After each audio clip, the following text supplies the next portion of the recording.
Afternoon, everybody. It's Sunday afternoon. It's Father's Day, so happy Father's Day to all the fathers out there, whether biological or not. Keep on doing a great job.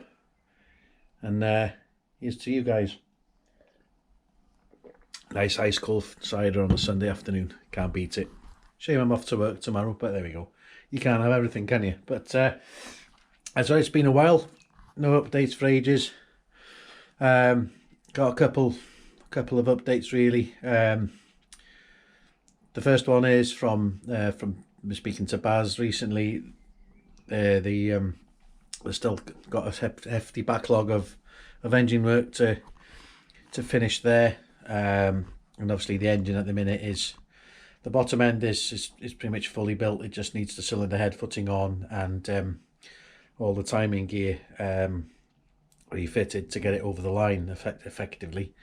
One of the things that Baz spotted when he was going through the last lot of items that I sent down into rebid parts I sent to him, is he spotted there was a chip on the back of the pulley just off the keyway, one of the cam pulleys. So I've now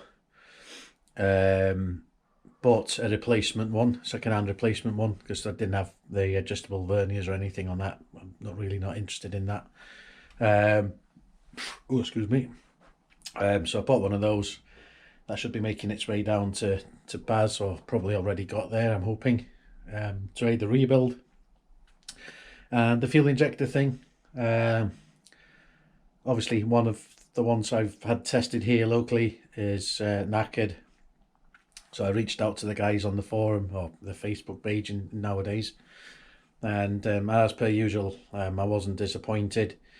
One of the members who I'm friends with on Facebook and I've known a while, a chap called Matty Fox, who uses his MI engine 205 GTI for time attack stuff. So I'll put his link to his Instagram in the comments below.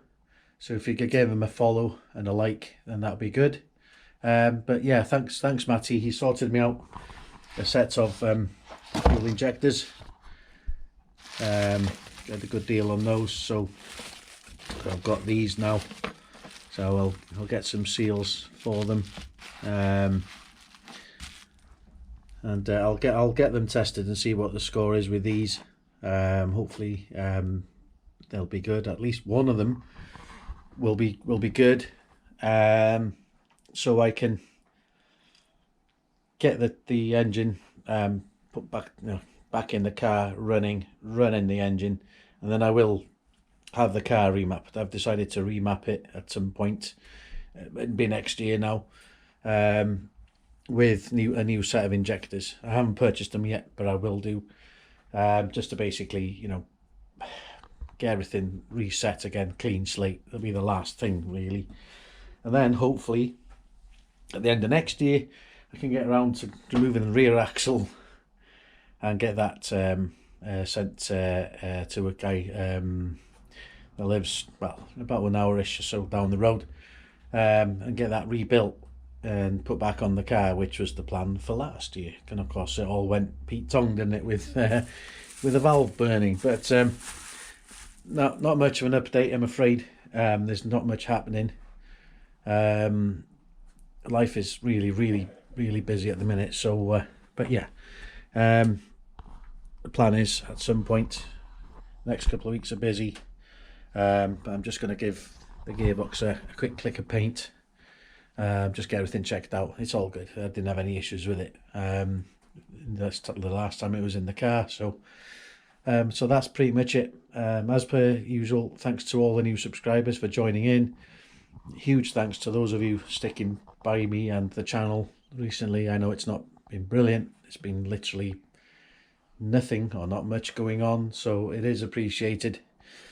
But stick with me and the channel. We're gonna get that started up and running again at some point this year. No pressure really for Baz and his team. I just want to get the engine built, get it done properly, and when it's done, so I can crack on with getting it in the car. So yeah, that'll be a great day when I get the engine back, so I can move the project forward. But as and when I get updates from Thurston Engineering, from Braz and the crew, I will let you know how things are going. So at the minute, the bottom end is fully rebuilt, and the fuel injectors are going to be sorted out, and that's pretty much where we're at. So as always, take care, stay safe, look after yourselves, and I'll catch you in the next episode.